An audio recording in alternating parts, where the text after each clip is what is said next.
Hello, everyone. I see some people still connecting here and a couple more people still joining. See some familiar faces and names there, so that's nice. Okay, so let's go ahead and get started. Thank you so much for joining us this evening, taking time out of your night to come here and hear about these presentations and learn some more about your districts, and then hopefully get some questions answered that you have.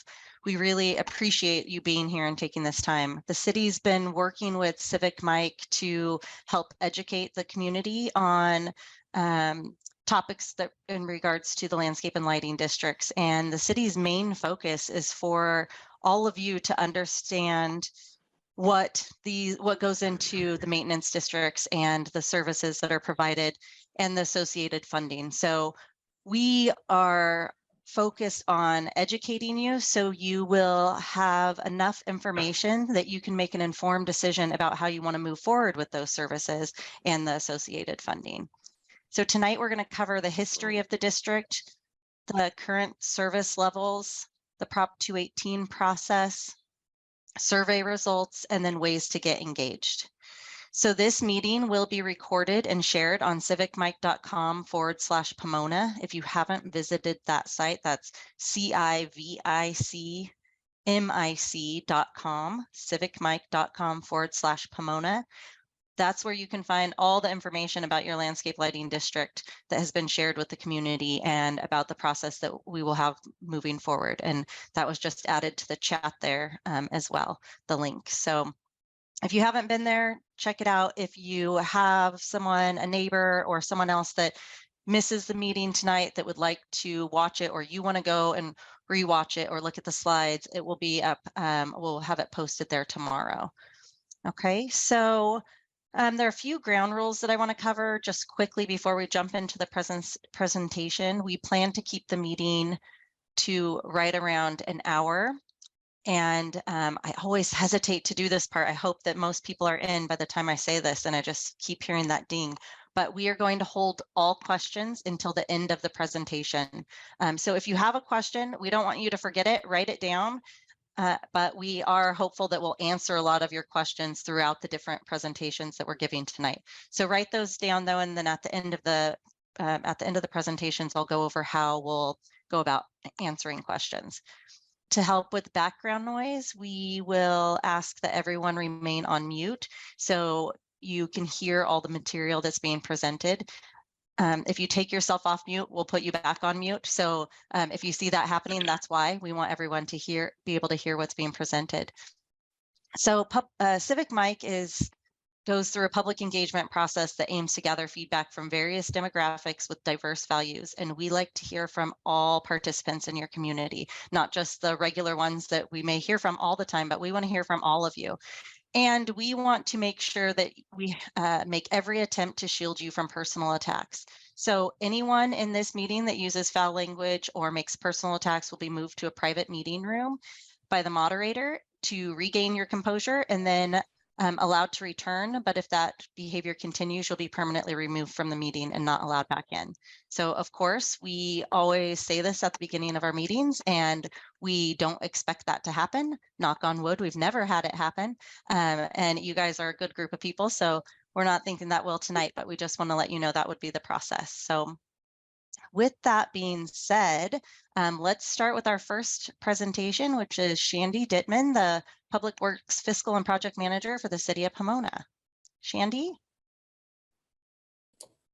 Thank you.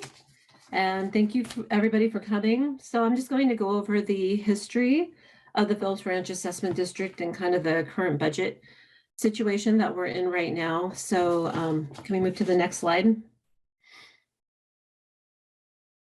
So the Phillips Ranch Assessment District was started out as a master plan community beginning in 1964.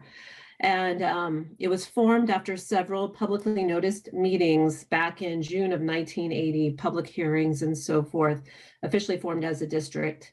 And so as designed, the city serves as the trustee of the funding received and uses it to fund landscaping and lighting in the district. The city gets creates the budget, we get the funding from the district, and it's only budgeted to the district. We also are subject to an annual audit, which is also published on the city's website. And so as designed, as I said, it was put in place to fund the additional landscaping and lighting services desired by the district. The general fund and other funding sources were not intended to subsidize this fund. So the next slide. Oh, I'm sorry. And oh, finally, could you go back to the last slide? So I just want to point out too that so the rates have remained the same. So the amount that is being collected by the residents in Phillips Ranch hasn't changed since 1993. So a single family home, the assessment that you pay is single family homeowner pays $277.81, and that has not changed since 1993. Although, as we all know, the rate of inflation has increased. So now the next slide. So the city has been aware that rising costs and the flat assessment has meant trouble for the funding needs of the district. Back in 2008, there was an attempt to increase the assessment to a sustainable level because it just hasn't been sustainable for a very long time. But that measure was voted down with a considerable majority voting no, as you can see, 78%. And so next slide. And then again, in 2019, the city attempted an increase, but that ballot measure failed also by 79%. Whether or not the ballot measure was to pass or fail, however, the previous committee the city worked with in Phillips Ranch, there was an ad hoc committee before the 2019 ballot measure that was formed. So the Phillips Ranch ad hoc committee requested that the city form a Phillips Ranch oversight committee to help the city prioritize either the new funding we would have received should the assessment have passed, or to help set priorities for the existing assessment if it didn't pass, to prioritize health and safety needs, and so on. So the city has been holding quarterly meetings with the oversight committee since the ballot measure failed, and has been working closely with the committee. And so next slide. So this table, I'll break it down here in a little bit, but it shows recent budget trends. And as you can see in recent years, that red font down there represents a deficit. So we get revenue, and recent revenues have hovered around 950,000 or so. And then we've had rising expenditures, and this year's budgeted expenditures are about 1.3 million. So when you take revenues minus expenditures, you're left with a deficit. So over the years, there was a little bit of a fund balance that existed that, when we had a deficit, so like back in 1819, when the deficit was only $11,039, we could dip into that fund balance and make it up. But as you can see, every year dipping into a savings account, essentially a small savings account, depletes it. And if we keep going the way that if we go along this year without making any cuts, we will have no reserve and no savings account. And so as mentioned before, our costs have continued to increase with the rate of inflation.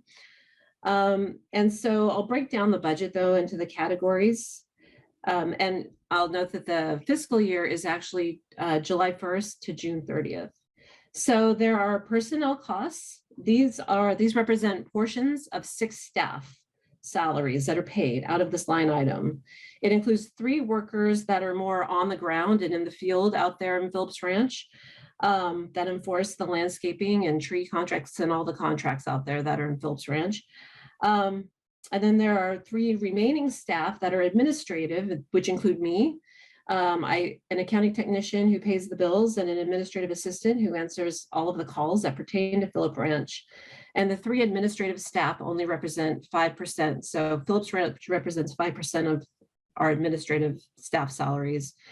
Although our time allotted to Phillips Ranch on a daily basis generally greatly exceeds that this amount, being that it's the largest assessment district in the city.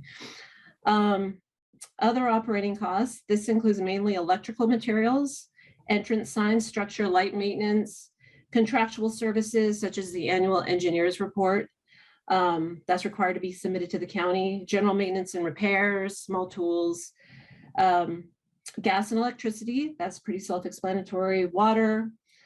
We budgeted it at a higher rate this year, closer to 2021, also trying to take into account the rising water costs, which all of us, even here at the city, experience. They've increased 10% every year that the assessment pays for. And then weed abatement, that's the fire mitigation in the hills. That is also just historically underfunded. Tree maintenance, landscaping. So again, the revenues come in at about 950, but our expenses have just continued to rise over the years. So just the next slide. So the next slide just shows a snapshot of the increasing deficit. You'll see that net difference this year is at near, $409,000. And because if we actually kept services at the way they were initially budgeted, and it should be noted, we prepare our budgets generally in January the previous year, just the way that our budgeting system works. And then they don't go into effect until July 1st. So sometimes we don't know how revenues or how things are coming in until it's already been adopted. But if we continue just budgeting the same as we always do and keeping services the same as we always do, then there will be no reserve and there's just no money. I mean, there's literally no money to pay for services as they exist now. So, so we have to keep a little bit of money in reserves for emergencies, but otherwise our reserves would be negative, and that's just can't even happen. Like, it's like we're having a negative savings account, and there would be no money for emergencies. So there's that $409,000 shortfall. So if we go to the next slide. So our finance department required that we come up with a mitigation plan that they were to present with they present updates on the budget quarterly to city council. And, the way that the current trends are going, we knew we had to do something about the budget now. So, so this is the mitigation plan, and it outlines the cuts the city is forced to make because the budget is no longer sustainable. So as of beginning January 1st, the landscape maintenance budget will be reduced to $89,000 to get us through the next 6 months. We would, if revenues were stronger and we budgeted the way that maybe, or, we had landscaping at a higher level that like it is now, we would have, if the budget was actually realistic, that number would have been 203,000, but it's not sustainable. So we had to reduce it to 89,000. And Danny will go into a little bit more what that's going to go towards. Tree maintenance, we have 81,000 left out of our budget, but we're reducing it to 0 and for the next 6 months. And then water, there's 245,000 left that's budgeted, but it's going to be reduced to 30,000. And that will save the district's budget $410,000. Obviously, it's going to have consequences for the landscaping that Danny will discuss, but without making these cuts, there's just no money in the budget to sustain it at this point. So these cuts have to be implemented. So with that, I think my part is over, and I'll hand it over to Danny. Thank you, Shandy. This is Danny Whaley. Most of you probably have talked with him or know him from the Parks and Facilities Manager from Public Works Department. Danny? Good evening. I just want to give you a brief history on basically what is funded by the assessment, just as Shandy said. And I want to make sure everyone understands that $277 assessment is an annual assessment. It's not monthly. So it equates to about $17 or so a month that each house is paying for this assessment. So that's just to clarify that in case there was a question. One of the things that is covered in the assessment that may be overlooked and often forgotten is the street lights. This is a glimpse or a picture of the street lights that are in the assessment district only. And as Shani had identified, there was a line item for street lights, and this is about $50,000 a year of that. But it goes to street lights, street light replacement, street light maintenance, and the staffing to maintain the street lights throughout the district. Next slide. Okay, so also the maintenance fund. People think of just the greenbelt as the landscape, but there are several different parts to the landscape. As you may be aware, there's fuel modification that's identified in red, that's mostly behind the houses that are identified here. There's open spaces. Excuse me. There's open spaces in between houses and in between tracks that are also part of the assessment district. There's the retention basin, obviously ground cover slopes, the turf areas, and then the green belt as well. So all of that is encompassed in the landscape portion. And over the years, we have gone from a level A service to a level C service in the ground cover and turf areas. And the fuel modification and open space was separated out of that contract and currently has no contract, long-term contract, to do any maintenance whatsoever in the fuel modification and open space, because we just don't have the money and the funding to pay for those services. The city did award a one-time fuel modification of $155,000 to Brightview this year, but that will end in June 30th, and that has no there's no funding to continue that work. So we aren't cutting that work at this time because it's been neglected for so long. We're trying to get at least a 20-foot setback, and we're hoping to accomplish that. So just an idea of the assessment, funding, maintenance, what's covered in the maintenance. Go ahead, next slide. Okay, and this is just a picture of the fuel modification areas. I'm sure all of you are familiar with this, so we'll go through these pretty quickly, but this is a typical fuel modification. As you can see, there's trees that need to be lifted. There's ground cover, weeds, all kinds of things. And this is one of the areas, like I said, that does not currently have a contract. Next slide. And that's 85 acres throughout the district, by the way. As I said before, we're trying to get a 20-foot setback behind the homes. If we were able to fund this the way that it was intended at its start, there would be a 100-foot buffer and even 200-foot buffer behind the homes in all the open space and fuel modification areas. And this is per the LA County Fire. That's what they prefer. And their estimate for doing that, if we had them come in, was $750,000 in 2019. Next slide. Again, this is the open space areas. Again, there's 58 acres of open space and 85 acres of the fuel mod, like I said. Next slide. Part of what you saw before is the slopes and ground covers. Throughout the district, there's 60 acres of slopes and ground covers. And you can see that, a lot of these areas are sparsely planted and poorly irrigated because there hasn't been enough money in the budget to do any kind of extra planting or any kind of maintenance on the irrigation system. So as they break, unfortunately, they're being abandoned in place. Next slide. Pictures of some of the irrigation that you see behind the homes and in the fuel modification. These things get broken from vandalism and just the sheer age of them.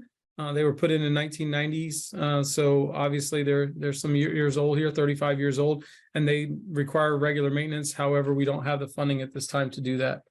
Next slide. V-ditches, a lot of the places throughout the district, the assessment district, have where the fuel mod and the open space meet are there V-ditches like this. And again, the V-ditches need maintenance. This is one of the things that has been cut completely, which obviously presents problems in itself. Andy, can I stop you for 1 second? Can I just get a thumbs up from the people that are on camera if you can see the slides on the screen? Okay, thank you. Next slide. Okay, and throughout the district, the entire district, there's about 12,000 trees. These trees are under contract with WCA, or were under contract until the assessment was just, the mitigation plan was implemented or will be implemented in January. Those 12,000 trees are currently on an 8-year grid trim. However, the city, because of funding, has not been able to keep up with this grid trimming, and now it's going to be cut completely until 23-24. And then we'll reassess how many trees we can do per year. But there's 12,000 trees in the Phillips Ranch, which represents about 1/3 of all of the trees in the city. The city has about 37,000 trees right now, and 12,000 of them are represented in the Phillips Ranch district. There's over 300 that are known dead, diseased, or dying, and all of those trees need to be, maintained or removed or taken care of. However, without funding, it's hard to do. Next slide. And I know I'm going through this really quickly. I know a lot of people already know what the district includes. So obviously with your questions, we'll be able to answer if you need a little bit more detail, I can try to answer those. But other things that are related, as you can see in the green space area, the green belt, the wood fencing and the monument walls, all of those things are all covered under the landscape and the lighting district. And a lot of those wood fences and areas that are in that area have had termite damage and car wrecks and all kinds of things that we haven't had the funding to be able to replace. But this is all covered in that assessment district. Rodent control, the greenwell walkways, all of the sidewalks, the sidewalk debris cleaning that Merchants does currently, the blowing every week, that's all covered. The dog waste stations, the exercise stations, and other amenities along the greenbelt are all covered under your assessment fees. Next slide. So in 2008, when the last ballot measure didn't pass, there was anticipated reductions in mowing, edging, blowing, routine tree maintenance, fertilizing, shrub trimming, renovation, entryway flags. All of those things slowed down at that time. Obviously, as budgets increase and prices go up, and we keep the same funding, we can only do so much with that, so we're forced to reduce. And this is an ongoing trend that we've had since 2008, and it's continuing now. Next slide. So I just wanted to explain why there's no, we get a lot of calls here at the Parks and Facilities Department regarding Phillips Ranch and the open space, the fuel modification, trimming trees behind residents, making sure there's fire clearance, who's liable, all those kind of things.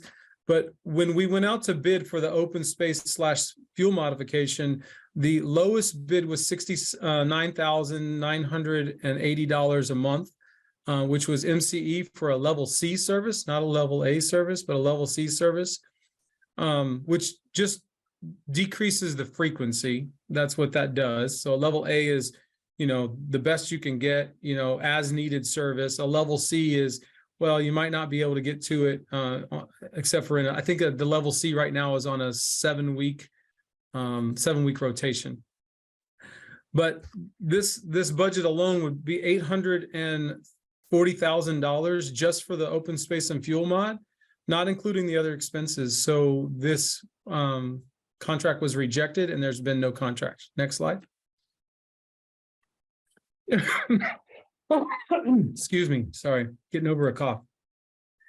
The current landscape contract areas, the landscape bid that we do have a contract with, Merchants Landscape, this was for their level A service, which was $441,000. Right now they're doing a level C service, which is just at $409,000, if I'm not mistaken. But that's the level of service that was happening and that will happen up until the 31st of this month. Next slide. Okay, so just real quick, I don't know that I need to go over the review of the ballots and what can happen, but I can tell you, a yes vote for this particular ballot measure and increase means that we get to continue services with our current contracts and even hopefully bring in the open space and fuel mod. If a no vote happens, then we'll have to go to an option to figure out what the best way moving forward with the assessment that values are. So obviously you'll have more minimum landscape and there's talk of even abolishing the assessment district, but there's several options that'll need to be explored and brought to by the ad hoc committee if we get into the yes or no. So even if we have a yes vote, the priorities of how we're going to spend the money will still be overseen by the oversight committee, and we'll take that to the city council. And that actually kind of concludes my talk, except for the fact that I just want to explain on 11/21, city council did vote in that mitigation plan to suspend the tree work, to suspend merchants landscape contract until the July 1, and that all water will be turned off to the district except for the new trees and the area and the green belt we'll try to keep alive the best we can. So drastic measures had to be taken to cover that $409,000 shortfall, and those are the mitigation that will be effective January 1. So just again, WCA's contract will be suspended for the rest of the year, January 1st through June 30th. Merchants landscape contract is suspended, so there will be no landscape services for that same period of time, and the water will be turned off in all areas with the exception of the green belt. And I only have a $30,000 budget for the remainder of the year for all watering through that area. So we're going to pray for rain, and which we've been fortunate to get enough that it hasn't affected us too much now. But I just want to let you know that's where we're at today. Thank you for that, Danny. I did see a question come in, and we'll save that for the end of the presentation and make sure to get that one answered. Now we'll move to a presentation in regards to the Prop 218 process and the engineer's report by Sarah Mares, a director from NBS. Sarah? Good evening, everyone. Thank you so much. It's a pleasure to be here with you. I'm going to talk with you a little bit about the logistics. So an assessment district is a fairly technical tool, financing tool that the city is able to use. So we'll talk about the process of how an assessment district works, why we have an assessment district, and get into some specifics. And I know I always hesitate to say this is the $1 million question, because I don't want you to think that the answer is $1 million, that's what you're going to pay, but we will get to what the actual assessments per parcel are anticipated to be under the current budget. So stay tuned. That is a teaser for the end of my presentation. Next slide. So as I mentioned, we'll talk about the Proposition 218. We'll talk about the assessment district. Next slide.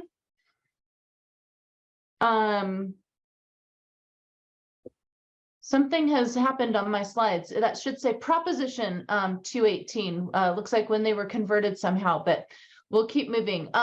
So Proposition 218, if any of you remember perhaps voting on that, that was an initiative that was approved in 1996.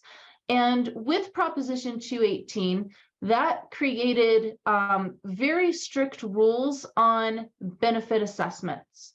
Those rules include the fact that government-owned property is not exempt.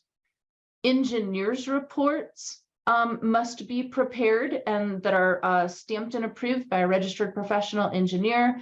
And it outlines the process by which an assessment is created. And an assessment, by way of background, is different from your general property taxes. I won't ask you to raise your hands if you may also remember voting on Proposition 13 in 1976, but that very drastically changed the landscape of funding throughout the state of California for local agencies. Prior to Proposition 13, the city could essentially raise property taxes and raise revenue, therefore, to meet its needs in terms of expenditures. Whatever costs were, they could raise enough revenue to meet those.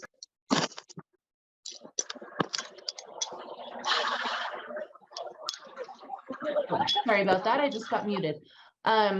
Being able to raise the revenue to meet the costs, of course, came to an end with Proposition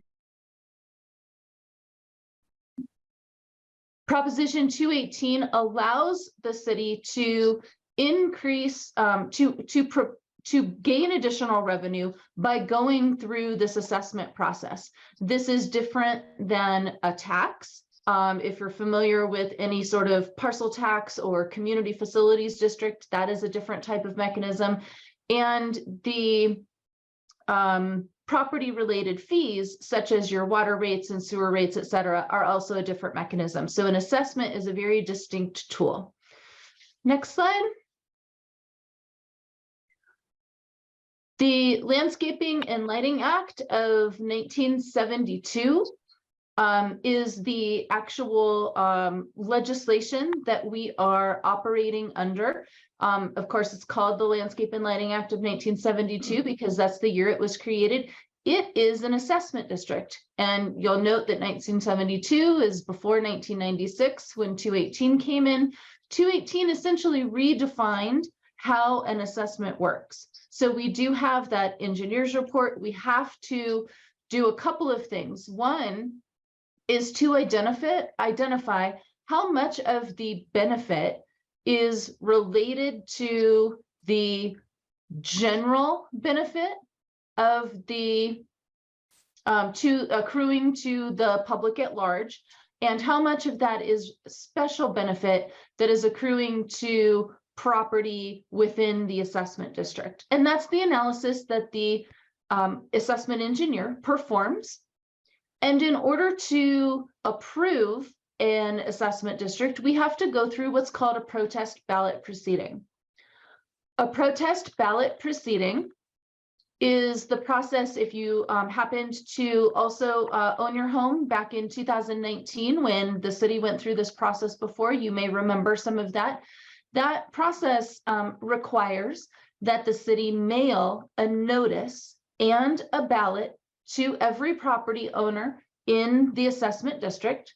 That notice has to include information about the assessment itself. It has to include the reason for the assessment, the duration of the assessment, the amount that each individual property owner will pay. All of that is included in your notice. And the ballot is another document that would be in that package. The ballot will include, again, the amount that is chargeable precisely to your parcel, as well as the amount that is chargeable to the entire district as a whole, whether there's any inflator that would apply to the assessment over the years to come in the future, et cetera. All of that's included. Those ballots are then received back by the city and they're tabulated. Each ballot is weighted according to the assessment amount associated with that ballot. So if I receive a ballot and my assessment amount is $200 and Shandy receives a ballot and her assessment amount is $400, her vote is weighted twice as much as mine. So the person who pays the most would have the most weight in terms of that tabulation. We do only count the ballots returned, similar to a regular election. You count the percentage of the votes returned as opposed to the total amount of all ballots that are mailed. Of course, we don't always receive 100% of those back. Next slide.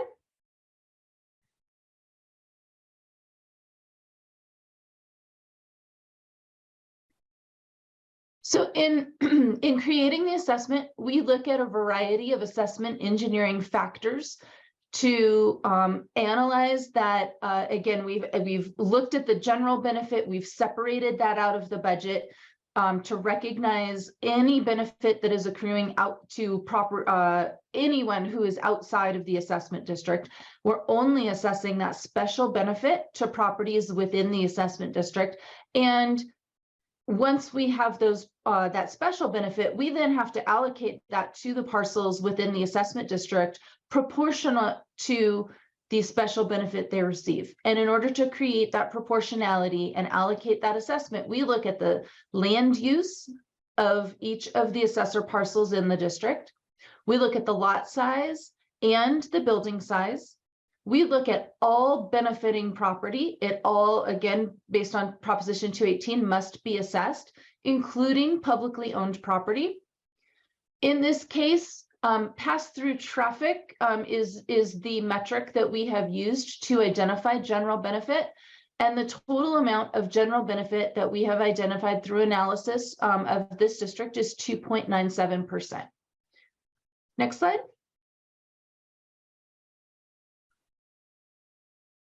We then look at the various benefits that these landscape and lighting services provide.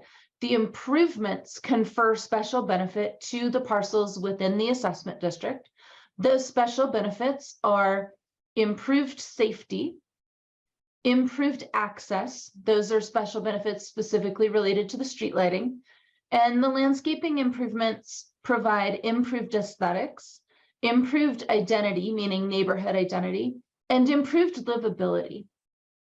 We're also looking at the lot factor. You can see that each of the prior benefit points I mentioned, or benefits I mentioned, accrue for single family 1 point per. The lot factor will vary with the lot size. The average district lot area is just over 7,500 square feet. And the building factor for your parcel would also vary by size.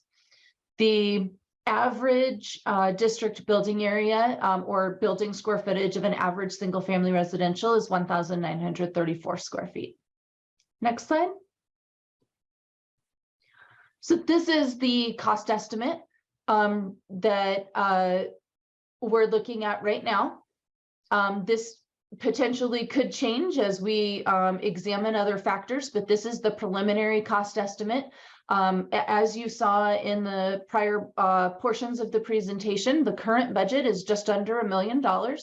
And so we're looking at a total budget of 1 million, well, we'll use round numbers here, 1,600,000.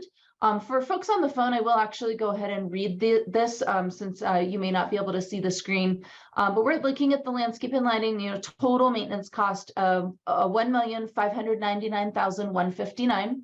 That general benefit contribution I mentioned at 2.97% is 47,495.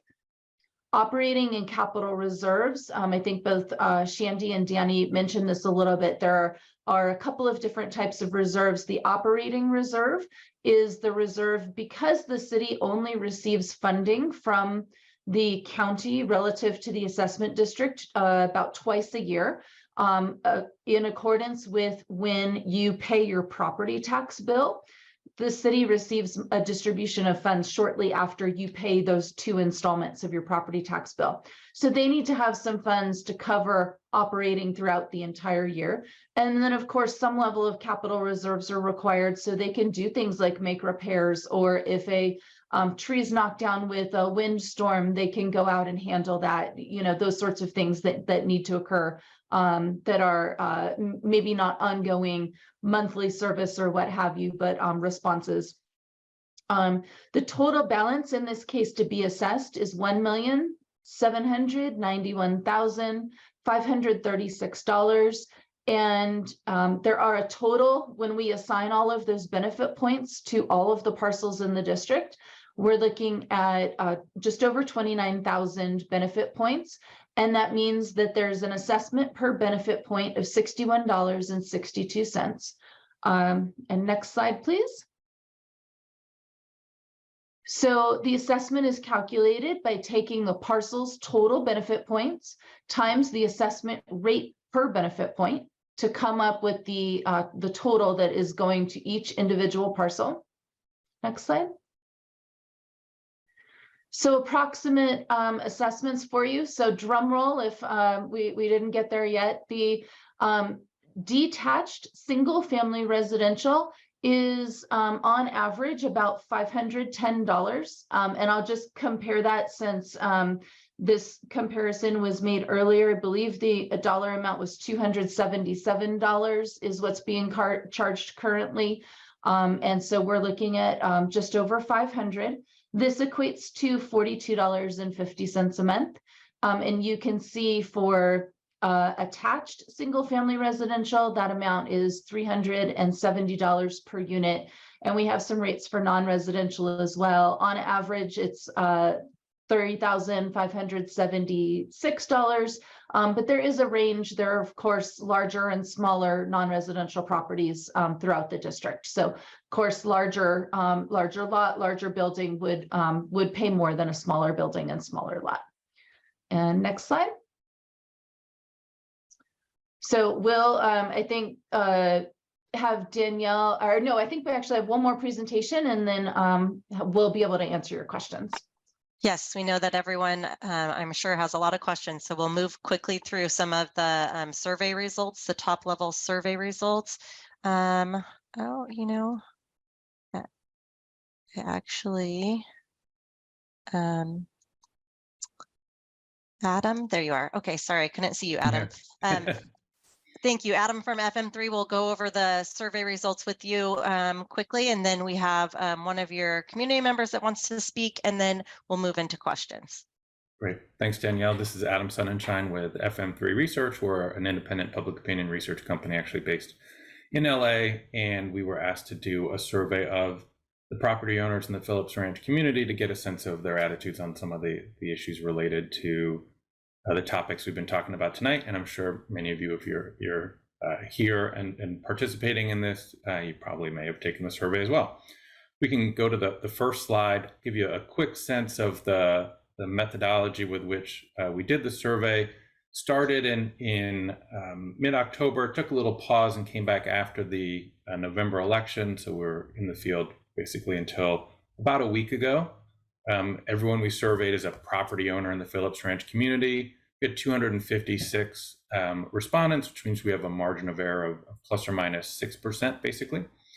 We reached people in a few different ways: telephone calls, email messages, text message invitations for folks to take the survey by phone or online. With the online, as you may have experienced, you can only do it once, couldn't forward it to your friends for them all to do it. And in one case here, we've got a little bit of an example of some survey results from when we worked in this community back in March of 2008. So we're able to show you a little bit of time series differences there. And then if you notice that something doesn't quite add up to 100%, it's because we've rounded decimal points. Okay, we can go to the next slide. General feel for people who are living in this area. We asked them a question, which if you're on the Zoom portion here, you can see the question at the top or in the middle in italics. I'm going to ask you some questions about your community.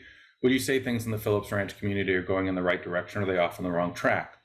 Majority of respondents perceive that things are headed in the right direction, but 54%, with a healthy percentage, 34% who are concerned that things are on the wrong track. And then 13% who felt maybe things are kind of mixed and they weren't sure which way they leaned on that question. You can go to the next slide.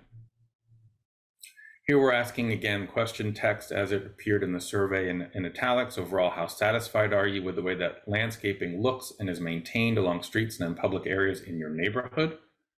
We found nearly 7 in 10 respondents are satisfied, but there's less than 2 in 10 who are very satisfied, meaning there's a pretty healthy room for improvement here. The very satisfied number was 17%, somewhat satisfied 50%. Putting those together and then rounding, as I said, some decimal points, you get 68% who would say they're satisfied, and then 32% who would say they're either somewhat or very dissatisfied. Less than 1% or less than 0.5% who were not sure how to answer this question. And we're always looking at kind of some of the intensity in the answers. So if you're looking and you see I've circled very satisfied, you could also look at very dissatisfied. You've got an equal percentage there, almost 17%, 16%, who are either very satisfied or very dissatisfied. Okay, next question, or next slide, excuse me. Here's where we're showing you a little bit of an example of what we learned back in 2008 compared to what we learned just a week ago.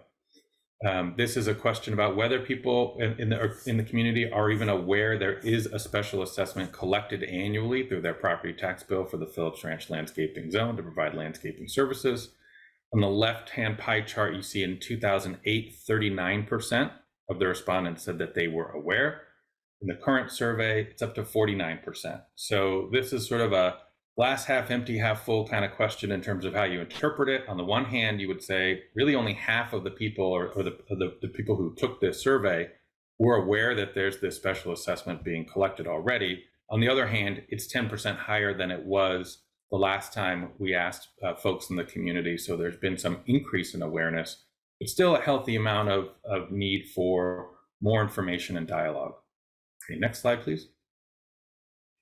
And as Sarah just went through, and there's the idea of maybe some additional funding being needed, and you've heard the discussion tonight from some of the city folks. The respondents to this survey largely tended to agree that there is at least a little need for additional funding for landscaping services in the landscaping zone. You'll see we offered people great need, some need, little need, or no real need. They could also tell us they don't know.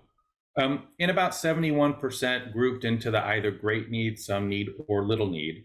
But there's still 21% who would say there's no real need for additional funding for those purposes. And about 20% who would say there's a great need, and finally 7% who would say they don't know. So in total, you've got more than 7 in 10 feeling a need, but still some folks who aren't. Despite kind of the challenges the city is facing, as we've been hearing about tonight. So I think that's the last slide in my presentation, and I'll stick around to answer questions later. Thank you, Adam, for sharing that and giving some perspective on what community members are thinking at this time. Now we have Eric Tripucco from the Phillips Ranch committee member, and he has a couple words to say, and then we will move into questions. Eric? I saw you on here a minute ago. There you are. You're on mute still. There you go. All right, neighbors, can you all hear me now? Okay, excellent. Once again, my name is Eric Tripucco. I've been in the member of the oversight committee of our Phillips Ranch assessment for the past 3 years. And wanted to say that when this group was put together, I, for one, was also kind of skeptical about how the finances has been spent and how it's been managed. But then when our members, and several of our members had that same feeling too.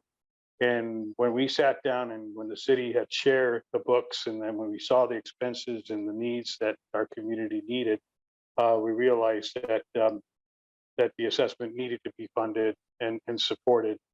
And we are in a crossroads now where if our city doesn't get the extra funding that we need for to keep up our assessment in our areas, and there's a lot of opportunity too for us to make improvements in our areas if we were to support the increase.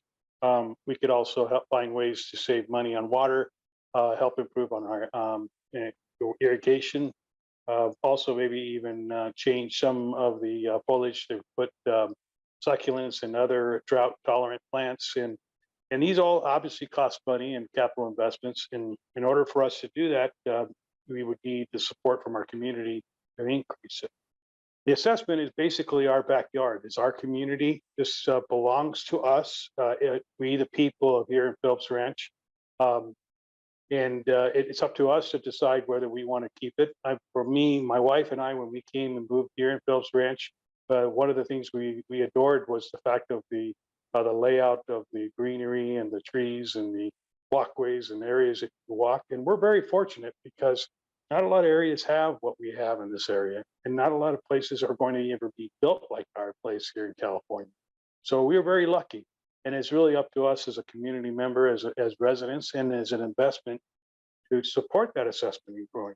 As you heard some of the staff members say that we have over 12,000 trees, and 12,000 trees that we have in this area. A lot of them will fall over because of the winds, and some of them have fallen, and for us to keep up with these trees, we need to increase the assessment to support that. And some of them even die out because we don't have irrigation to keep going with that. But one of the things that I wanted to mention is that you can have the confidence of knowing that this community oversight committee is your neighbors looking over the budget and looking over the services that the city is using to maintain our assessment. These people have been appointed by the city council people. In fact, we have an opening seat available if anybody would like to join us and help us in the support. In fact, we also have our city council person, Steve Lustro, who lives in our area and also pays the assessment, who is in support of this. And we ask that to give us the opportunity to show you that with this increase, we could make improvements and bring Phillips Ranch back to its natural beauty and maintenance in this area. And I also want to thank those of you. It's just give us a chance to talk. We'd be more than happy to talk about the details of the budget. There's options that we could do. Obviously, these aren't all set in stone. So more input that we can get from everybody, the better we can succeed in our in getting this situation resolved. The answer is not zero. We need an answer to bring some kind of money in. But if we don't support this at all, there will be some changes that were not going to be fun at all. And I really would hate to have that happen because then we won't have any more say so in what we want in our area. We would have to let the city make that decision, and I don't think that's what our community would want. But I appreciate your support, and I do hope that you support this assessment when the ballot comes in and you vote yes, so that we can save our community. Thank you. Thank you, Eric, and thank you for all the time that you've dedicated to looking through the district documents and spending during this process. So we're going to move to questions. I'm sure you guys have a lot of questions. We're going to first, we'll go back and forth between the people who are online and then the people who have called in. So the people that are online, if you have a question, raise your hand. And then as I see the hands raised, I will call on, I'll call on each of you. And then also, as you're asking questions, please limit it to one question at a time so we can get through multiple people's questions, and try to express your views rather than others. So let's go ahead and move into questions. The first hand I see up is Stephen. You can go ahead and unmute. Go ahead.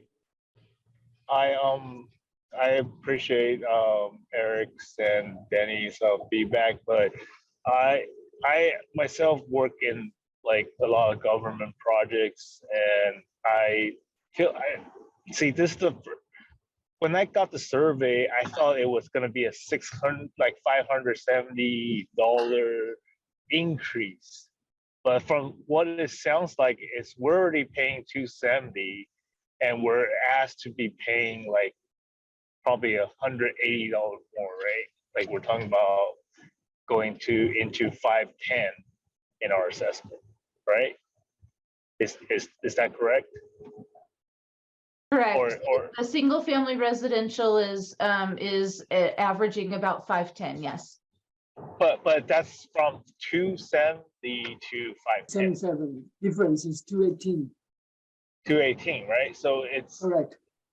Yeah. So I guess because I have a few of my high school friends that also live near me, and when we got the survey call, we all like, what? It's going to be a $600 annual fee.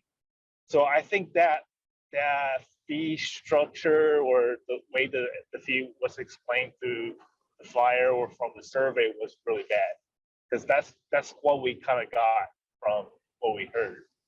So now that it's explained that it's only really a 270 increase, then it isn't as bad.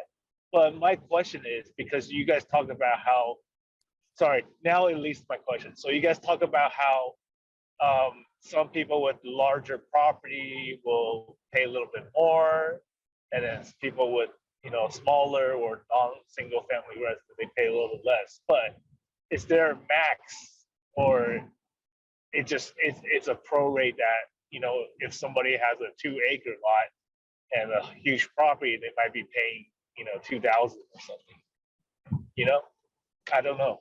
Is there what is the tier system of that?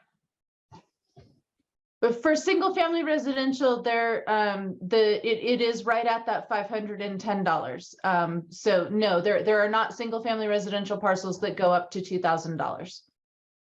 Well, so what was the portion that you guys were talking about that, you know, it depends on the size of the lot? What was that about then? Danielle, I don't know if you want to move to another question or not, but we can share some additional information about each individual specific parcel. And as we move through the process, some of that will be available through the CivicMic website.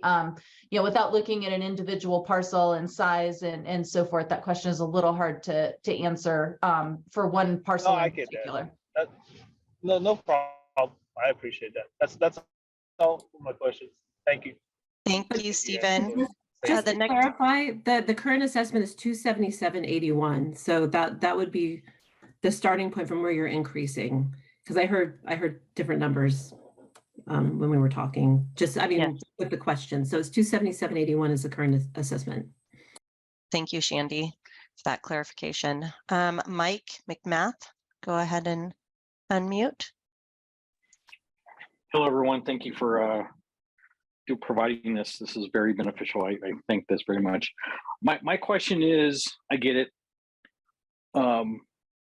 doubling the fees and everything. And I know there's some discussion about the water, and the biggest cost is water. There's more of a statement. The watering on the greenbelt between Falcon Ridge and Rustic Glen, there's flooding there.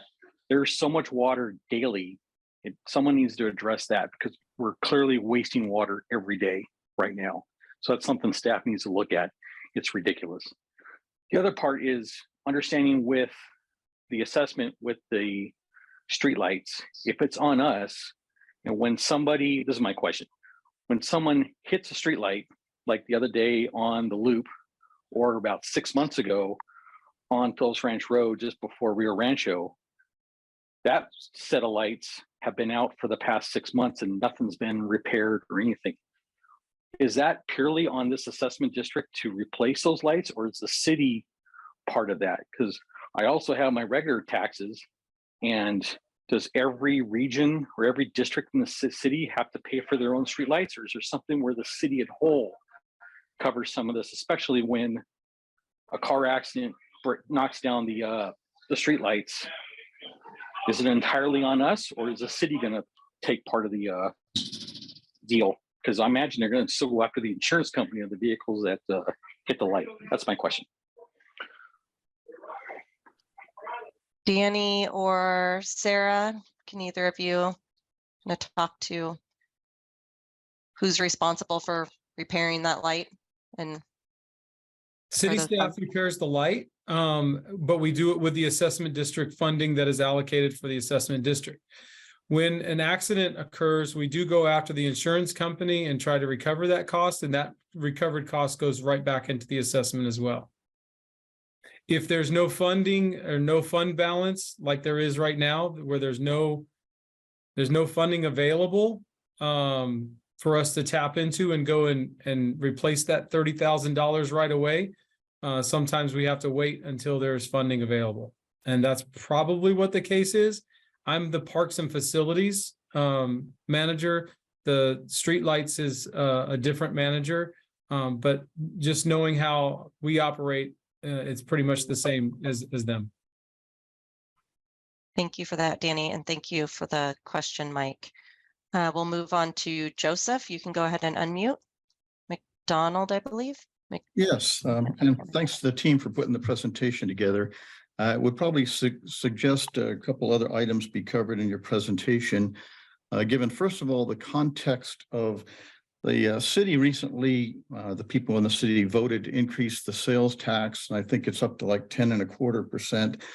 And knowing that Phillips Ranch is kind of a higher income area, we're probably paying proportionally a lot more in sales tax than a lot of the other areas of Pomona. So it would be good to know that if there were no assessment district, is Phillips Ranch, first of all, getting its fair share of the revenues that the city's collecting on sales tax.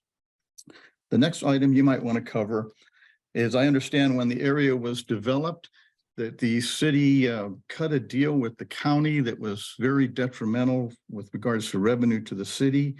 You're getting a much reduced share of property taxes. And there was a movement to try to renegotiate that with, it would be good to know if that's still ongoing or what's going on there, because again, this is a revenue issue and that would make more revenue available to the city that they could be spending for that. The other thing is, I know on my particular property, I'd be concerned about exactly how many benefit points I have, because I'm approaching an acre, 3,500 square foot house. So I'm starting to feel like that might be a $2,000 assessment. But that having been said, part of my property was provided to the city with an easement under the agreement that that would be maintained.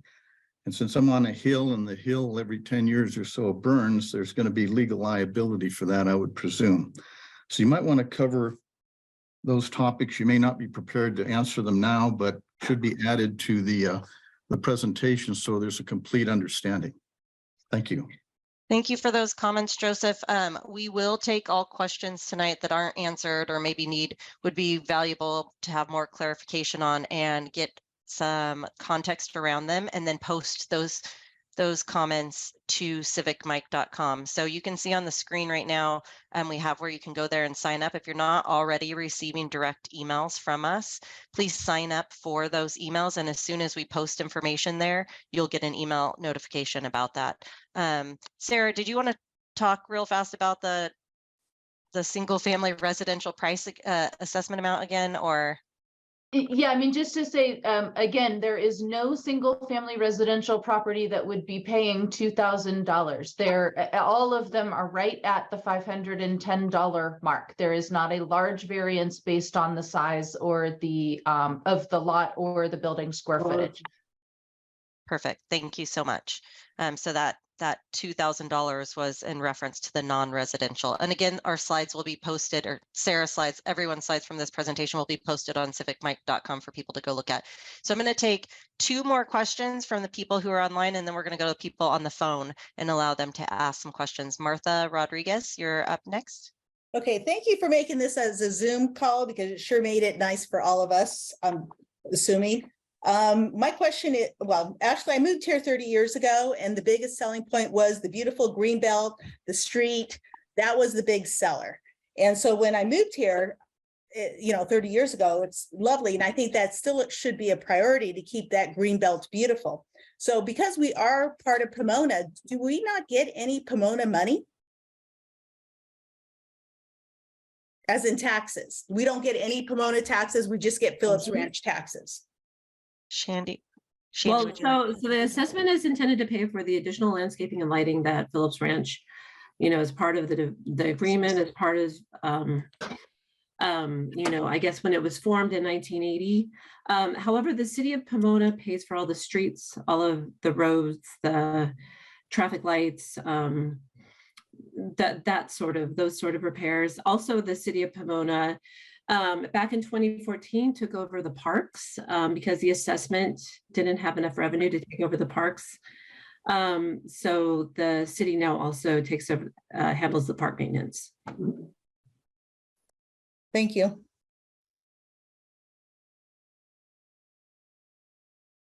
Thank you for the question, Martha. C. Perez, would you like to go ahead and unmute? Yeah, first of all, my name is Bert Lopez. I'm a board certified entomologist as well as a local pest control advisor. I've lived there for about 11 years. I'm now, a home is right now currently being rented. But, I still I own the house, and it does bother me that you can tell that it's really gone down in regards to, and I'm also an arborist as well. And I would really love to sit down with Eric and maybe take a look at the assessment of, the plants, the drought tolerant plants, all that kind of stuff, because I do walk it sometimes and I still go over there and I still kind of check out to see what's going on with my rental property, but it still is a concern of mine. And I can see where the assessment is definitely necessary, just commenting it. And one of the things about the green belt, for example, when you have, and I don't mean this in a bad way, a subpar landscape company come in and they're not really taking a look and see what kind of mowers they're using. I'm very familiar with this. I've been in my business for about 30 plus years as a chemical specialist, and notice that the kikuyu grass is pretty much taken over. So if you're looking at wanting to improve that green belt, it's not going to happen because of the type of grass that is there. I've walked it, looked at it. It used to be fescue at one time.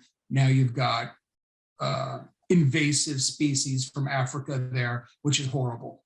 And looking at it from the perspective of rejuvenating and developing this property, the whole green belt, all the different areas, there has to be an assessment going on in regards to some plant reduction. And looking at the water, for example, using less water, even taking a look at products that actually retain water. I mean, there's a lot that can be done to reduce cost. I'm not opposed to looking at an increase at all. I think it probably should be done. And one of the quick questions I want to ask is, how many exact homes do we have in Phillips Ranch? Those $277 and blank cents times how many homes? Can somebody answer that one? I believe that I'll let the consultant also chime in. I think we have about 3,200 households. Is that correct? In Phillips Ranch? I am double checking. I don't know the number off of the top of my head. I've got to look real quick at the number. Just 1 second, and I can. But the revenue generated 3,258. Okay. Okay, Revenue generated isn't just the assessment for the single family homes, it's also the businesses too that pay a different assessment. Sure. Okay, and also with the additional homes that were put in at the old where the Luckies used to be, the Albertsons, for example, those are additional homes and additional revenue, am I correct? I don't know where the Lucky or Albertsons used to be, but as new property develops, if it was within the boundary of the district, as new property develops, it would be charged as developed property, but it would also be charged as undeveloped property at a lower rate. Okay, so so you're looking at $500 plus $510 per single dwelling within the Phillips Ranch area. But I guess what I'm understanding is that the additional homes that were put next to the fire department it's right next to the park, for example, where the old Albertsons used to be. So those new homes, they're going to be assessed differently, is what I'm understanding. I mean, they're not assessed differently from everyone else in the district. Single family is going to be one category. And if your property is single family detached, then you will pay the single family detached rate. If your property is currently undeveloped and then you built a single family residence, you would change from being assessed at the undeveloped rate. And then when that development occurs, you would be charged at the single family rate. But it's the same single family rate as everyone else in the district. Yeah, I just, pardon me. I just noticed that those homes are attached. And is that the multifamily project you're referring to? Yes. Fairly new multifamily. Yeah. So we actually, there is that newer multifamily project. They are being, they are included in the district. It is one assessor parcel. And there are a number of units there. So they are being assessed on a per unit basis. Okay. Okay, that was just one of my questions. I'm looking at as additional revenue because that is, building new homes in the specific area. Okay. Yeah, actually, that's a good point, that additional property did absorb some of the increase essentially to the overall budget because of that additional development that occurred fairly recently. Okay. No, I was just kind of curious from that perspective, just looking at it from a dollar perspective. And I think the questions have all been excellent. And this has been needed in a while. We needed to bring this out to make certain that everybody's aware of what's going on. If you want your property to sustain its value over a long period of time, we have to take care of our area. I would like to. I'm sorry, I'm going to have to move on to the next question. You can raise your hand again. We can come back, or you can call us at the 1-800 number and we can talk further tomorrow and answer more questions. But I want to give everyone else a chance to ask their questions. So absolutely. Thank you. Thank you. So we're going to do, I kind of lost track. I'm sorry, but Karen, we're going to take your question and then we'll move to those on the telephone. Hello. And are you talking to me? Karen Izzy, you're on mute. You can go ahead and unmute. Hi, can you hear me? Yes.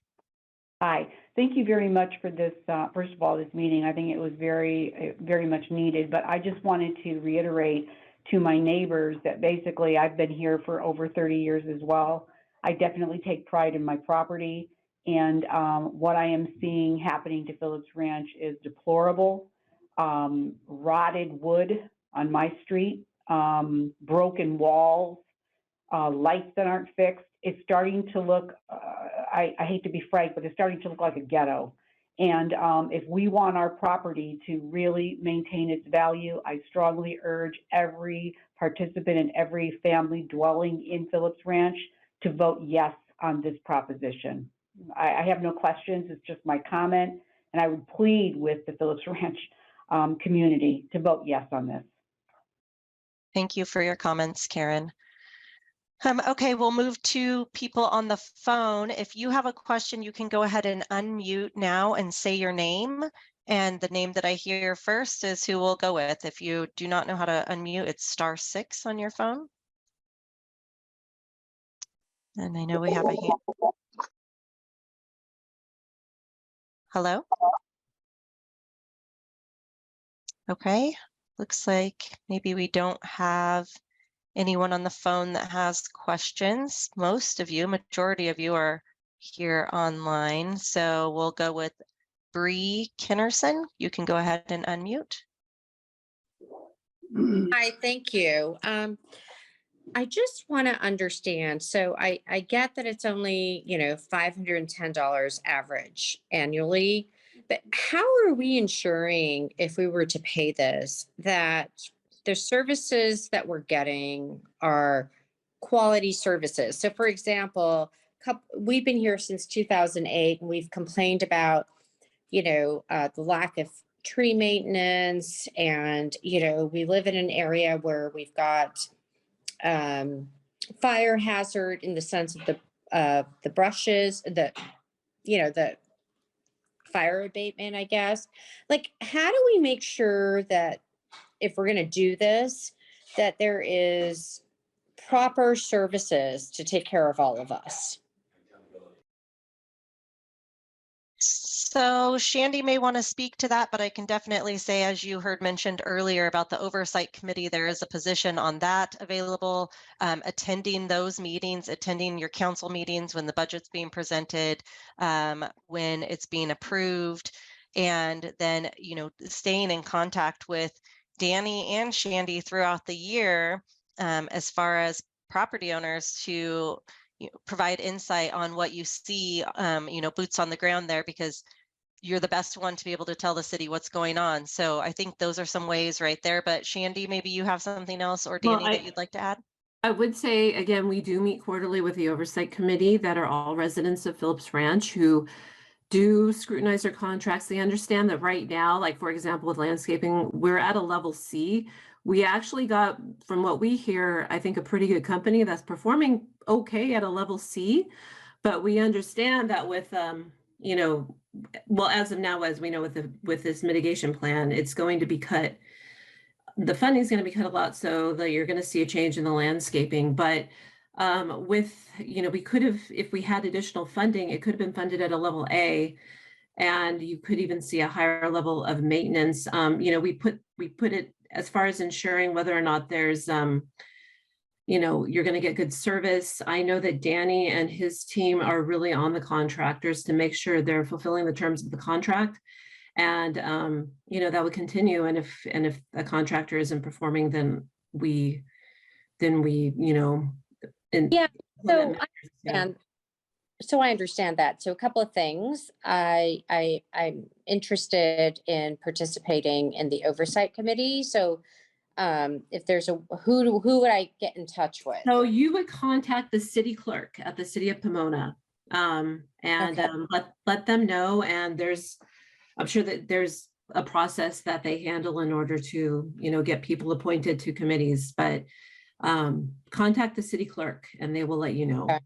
Well, and then it's also, you know, we're part of the Mission Hills community here, and I don't know if there's some of our other neighbors on the call, but you know, we've been here since 2008, and one of the reasons I personally voted no for the assessment was, number one, I was quite disheartened with the level of service just within our own community, and I know that there are neighbors that had called for services based on, you know, fire abatement or fire situation with lack of response. And so I think that part of the reason the vote was no is because we're not getting quality support. And so we need to make sure that if we're going to do this, that there's commitment around right vendors servicing us for the appropriate services. And there has to be, the oversight committee shouldn't just be about financials. It needs to be about making sure that our citizens are taken care of with their needs. So how do we do that? If I chime in on this one, since I'm in the oversight committee. Can somebody hear me or no? Yes. Yeah. Yes. This, go ahead, I Eric. wanted to tell you that the oversight committee has the master plan for the entire part of Phillips Ranch and also the irrigation. We as the oversight committee do spend that time. In fact, the chairperson, Yvonne Cora-Rubios, also participates with a lot of people who call in and with complaints or issues with the oversight, with the assessment too as well. So we're not only talking about financing, but we do hold the city accountable to the master plan and the responsibilities that they're supposed to do. Unfortunately, I know that you said that you've seen a lot of services going bad, and that's part of it because of the years they had to trim down the services based on a budget. And you know, this didn't happen overnight. This happened through the years of just, you know, lower and lower funding for availability. So if we're able to bring this back up to this level, we're able to have quality suppliers, and then have, you know, class, you know, level A services to be able to, you know, meet the needs of the area. So if we were to say yes to, you know, this assessment, are we going to get level A, or is this assessment just going to get us to level C? Yeah, absolutely. Eventually we will be able to, yes. Thomas? Yes, Danny, go ahead and. Just real quick. So basically the city council approves the contracts that are out for our contractors. Okay. And we put out a contract for Phillips Ranch that had specifications to take care of Phillips Ranch. And the merchant's contract for the past, I've been here a year and 8 months or so now, we have kept them to as close to the letter of the law with that compliance as we could. And the improvement that we've seen has been amazing. And we've gotten feedback from that. What we don't have funding for is any of the extra things to plant and to do upgrades or to do anything. So contract compliance is something that if we have the contract approved, It is our job as a city, as fiduciary responsibility, to make sure that they're complying with that contract, listen to the citizens and to the oversight and to our electeds, and make sure that we have the right contract. If we have the budget to increase the levels of service as time goes on, then absolutely we can do that and hold those contractors accountable to do that with city staff and inspectors. No, I appreciate you saying that, and I'm for paying the annual assessment. I just think that we need to reevaluate how we're holding people accountable for how the money is being used, and also making sure that the people's voice is heard when things are not going well. So this is why, in my opinion, it was voted no, because folks were not seeing the value of putting the extra money in. And so therefore, there has to be a better process for oversight. Again, it's not about just the financials. It's about making sure that the services are meeting the needs of its citizens that are paying the oversight. That's the point I'm trying to make. Thank you for- Absolutely. And just real quick, everyone who's a participant is allowed to come and share on the Phillips Ranch committee that meets quarterly. It is an open public meeting, just like city council, parks and rec, everything. You're When is the absolutely next able one? to show up for that. When is the next one? You there? The next one, the next regularly scheduled meeting should be sometime in early March. Okay, because I was there during COVID. Before the Omicron phase in, and I tried to find English literature in the council, area. I couldn't find it. So we'll go ahead and do two things. Bree, thank you for your comments. We will get more information on how community members can give feedback to the city on services that they're seeing. And then we'll also post the next date of the oversight committee onto CivicMic.com as well, so everyone can see that. So we are getting to a point, I want to respect everyone's time, and we have 5 hands still up. So we're going to go through these and get all of these questions answered. And then anyone that's not in this group of 5, please feel free to reach out. You can, like I said, you can go on CivicMic.com, you can email contact@CivicMic.com, and you can call. We'll put a 1-800 number here in the chat that you can call and talk to us about anything that you would like answers to, and then we'll work with the city to get that information and share it with everyone in the community. So next we'll go ahead and go with Ty. Would you like to unmute, Ty? Hi, you there?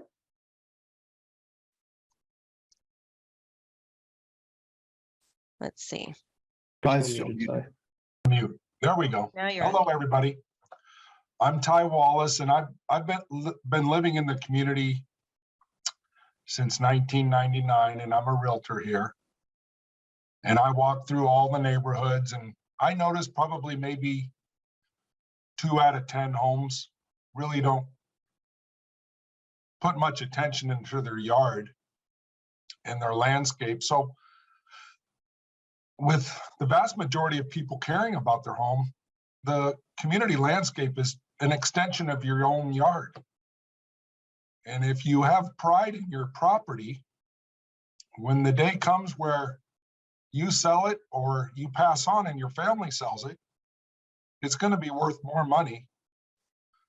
And that's a given. And it's also going to be more enjoyable as you're living there to look at nice landscape in your own yard. And when you drive through the community, you look at other folks' properties and you admire the attention they put into their property. And people that pass through our community. And we get a lot of people that live in Diamond Bar, Chino Hills, Chino. They go through Village Loop when the freeway's busy. And we want our community to be the jewel of Pomona. And just as someone would see Driving down Diamond Bar Boulevard, you see the attention to detail they put into their city. Chino Hills, same. We should be prideful of where we live. And if we can't afford to realize that, maybe, I don't know what to say. Everyone should be able to hopefully gather their senses and pay an extra $233 a year. Maybe cut back on other things if affordability is an issue. But it's obviously not going to continue status quo to have the same price we did 20 years ago, because everything's gone up and we need to spend the money, invest in our community. And I'm going to vote yes on this, and I hope everyone else does. And I've got 2 other rentals here, so it's going to cost me 3 times the amount. But I'm willing to do it, and I voted for it last time. And I'll continue to vote to pass this, and I urge everyone to put their sensibility in line here and get it done. It shouldn't even be a discussion. It should just be done. But it has to be a discussion because it's hitting people's pocketbooks, and I know everyone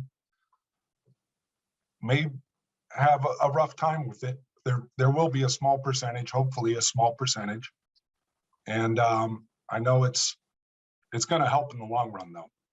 Sacrifice somewhere else and think of it as an investment in your own property, because the community property is everybody's property. And thank you for your time, and have a wonderful holiday. Thank you for that, Ty. Morgan, you can go ahead and take yourself off of mute. Can you hear me? Yes, we can. Yeah, my question was about the $510 this time around. Does it have any provision of increasing every year, a percentage of it, or is it always going to be $510? We do anticipate including an inflator in the rate, and that is so that we don't end up in this exact position in another, handful of years as costs increase. So on an annual basis, we would anticipate that the rate would increase. The maximum assessment rate would increase by an inflator rate. And though, of course, the city always has the opportunity to levy less than the maximum if the budget allows for that. What is that inflator rate? What percentage are we talking about? We're looking at a 3% annual inflator. Every year could go up 3%. Kind of like the gas. The maximum assessment could increase by up to 3% each year. Okay, thank you. Thank you for your question, Morgan. Russell's iPhone, you can go ahead and unmute. Right. My question was more geared toward the gentleman that was talking about the survey or was responsible for putting out the survey. The one that was sent to me online or through email. So my question is that I have family members who live in the community, just 3 to name a few, who did not receive anything about this survey. So, oh, you muted somehow. Oh, sorry. So they didn't receive anything about this survey. So I'm curious, about the data of the survey that's put out, how many residents there are versus how many people actually responded to the survey. Yeah, Adam, you can speak to that. I can. Yeah. So in terms of the number of respondents, there were 256 completed survey responses. And so a survey like this is meant to be a sample of feedback. It's not meant to be like an election where you're going to have everybody participate. We did try to contact as many people as we could based on available phone numbers and email addresses that we were able to acquire. We might not have had a phone number for everybody in the community, might not have had an email address for everybody in the community, but we did our best to get it out there in a variety of ways and give people the opportunity to respond. Okay, I understand. And of those, or this might be a question for somebody else. So 256 versus how many people that actually live in the assessment district? Does anybody know that?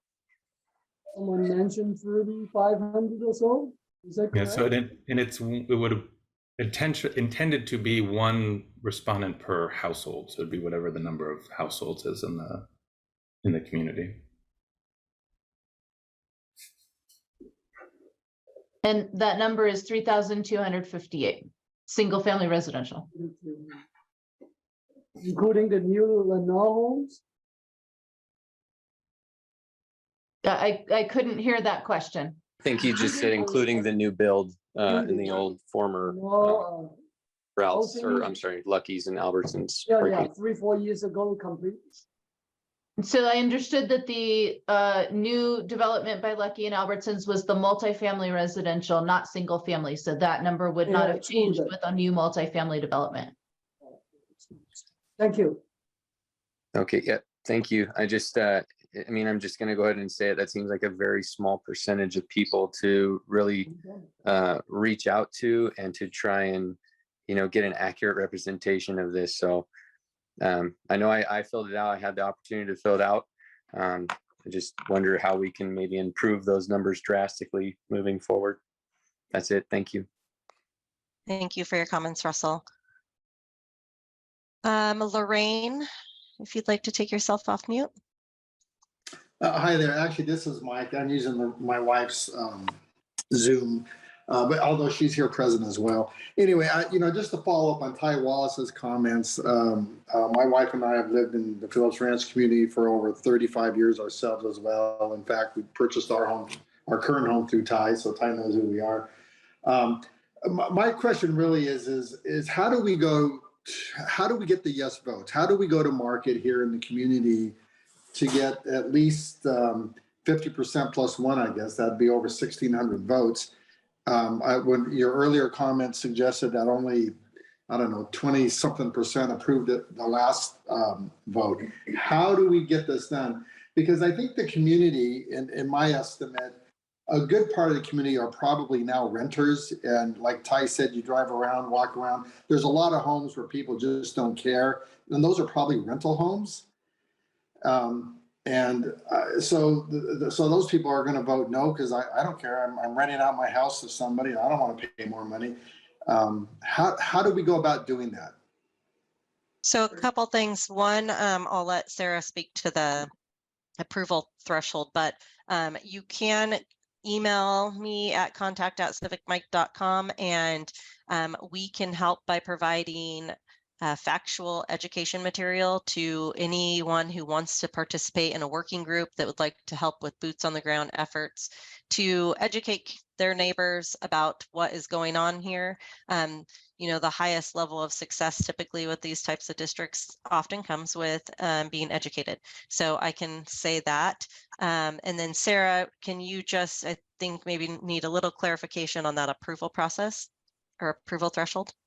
Yeah, so again, this is a protest ballot proceeding, and what that means is that we may not move forward with a new assessment if we receive a majority of the ballots returned, weighted according to the financial obligation or assessment amount of each ballot, if those are in protest. If the majority is in favor, weighted by that assessment amount, then we're able to go ahead and form the district. By the way, when is the vote again? You mentioned, is it March of next year? It'll actually be at the first meeting in April. Oh, April. So Sarah, just to give a little bit different perspective on that, if only 10 people cast their ballot, could this still pass? Yes, if only one person casts a ballot and that ballot is in favor, then the assessment can pass. So it doesn't, the universe of ballots is not what we're looking at. We're looking at the total ballots returned. Thank you for that clarification. Can I say something? Yes, you joined the last one after the last question. I'm going to let you, but let's get to Reyes first, and then it'll be your turn. Okay, All right, thank so you. Reyes iPhone, if you'd like to unmute. Hi, yes. I just wanted to bounce off something that Morgan had questioned about the increase, and you mentioned it would be a maximum of 3% every year. So as of right now, you need to have our vote to be able to put this into play, to have this assessment raised. So once we forego that and give you the okay to raise this, you will no longer need our vote any further. Is that correct? To raise it at your free will. So every year it could be raised 3%, and we'll never have that chance to say, hey, no, we don't want it to be raised this year. Is that my understanding? Once we forego and we agree to this assessment, we give away the right to vote against the assessment in any future dates. I can address the annual assessment process. By casting your ballot on this assessment, you would be authorizing a levy in the dollar amount according to your ballot, and agreeing to any increase that is also provided for on the ballot. So in this case, if you have a single family residential parcel, you would cast your ballot, and by casting your ballot in favor, you would be approving the dollar amount and the rate of increase. On an annual basis, just a moment, let me finish the explanation, please. On an annual basis, the assessment is brought back to the city council. There is an annual engineer's report that includes the budget for the assessment district for that particular year, and there is a public hearing related to that annual assessment. That is your opportunity to go before the council to express your any concerns you may have, thoughts about the assessment, etc. So there is a process annually that you may participate in. And as has been mentioned, the committee is meets as well. And so there are other opportunities other than that annual approval process for the assessment for you to provide input on the budgets and services, etc. Okay, but there will never be another time where you would need our vote again to increase the assessment, correct? That is correct. As long as we are within the rate and the allowed inflator, there is no need for further balloting to the community. So is your 3% the max that it would be increased every year? Yes, that is the maximum increase we are proposing for the assessment. And it could essentially be every year, correct? Yes, that's correct. It's an annual inflator. So there is no. Are we talking $15 here? Is that what we're talking about? Yes, yes. Yes. The inflation rate is 1%, you know, so it's okay. I'm frankly not concerned about $15. We need to fix Phillips Ranch. Yes, correct. Right. And also just to, I'm sorry, Reyes, I don't know what your name is, but to speaking to the question there's also, if at some point the community feels like they don't need this assessment anymore, there's a procedure to petition the city to dissolve the district in the future. So say you approve it and in 5 years you think, no, we don't like where this is going. It's not that the community is the one who tells the city if you want it in place or not. So this isn't like once you do it, you never have a say again. You can definitely petition the city to dissolve the district as well. Good to know. Okay, thank you for answering that. And one other question, I'm actually in Mission Hills Estates, so I'm a different part of Phillips Ranch. If we're not comfortable with or not happy with the way things will be taken care of up here, are we going to be able to voice our opinion as well to somebody and make sure that we are taken care of as well? Because to be honest with you, I keep hearing about the Greenbelt and I keep hearing about other areas of Phillips Ranch, but it seems like as if we're secluded up here and, you know, nobody's mentioning down the bottom of where we exit out on Mission Hill, you know, Mission Hills Estates onto Mission Boulevard. You know, that's not been taken care of. You know, my parents were original owners from 1981. And so, you know, it's not been kept. We've had homeless people in and out.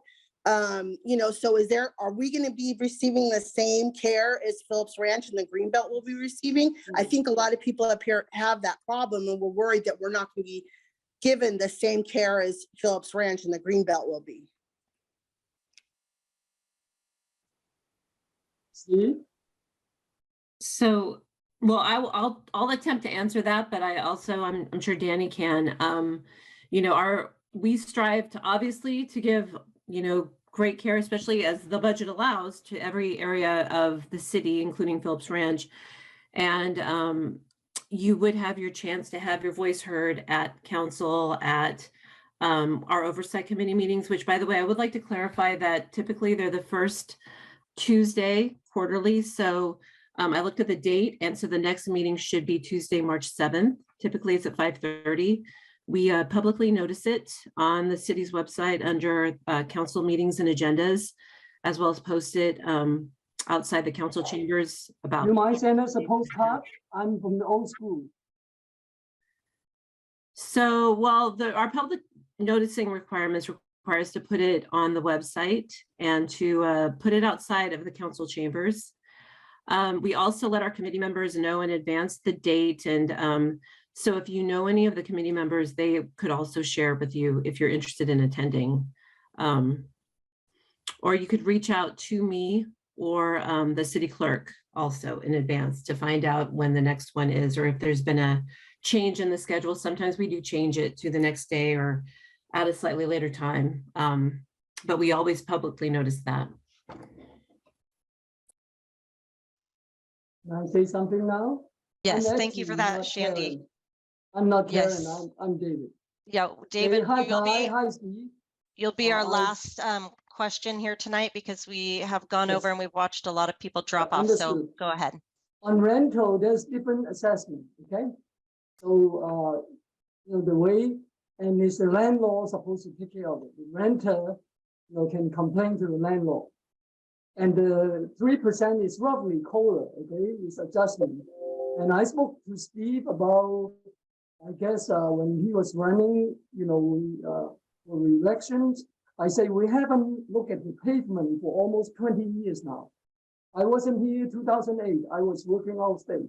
Otherwise, I would have pushed, you know, for beautifying Phillips Ranch. I'm one of the original. Very sad. We have the green belt. Then we are being kind of, you know, ignored. And, you know, I don't want to chase our homeless because each homeless, they have their stories. And I feel for them, but yet need to be, you know, kind and also work together as a community and to build Phillips Ranch back again to be friendly, accepting communities. And I will involve more city council and also supporting, you know, city and the state, and, you know, stood up as a Christian. Steve, right? Okay. And I think that's all I say. Good night, Ty. Thank you, David, for your comments, and thank you everyone for being on the call. Like I said, if you have any additional questions, please feel free to reach out to us Thank at you. Goodbye. CivicMic, and we can get those questions answered for you. Thank you. Have a good night. Good night. Bye-bye.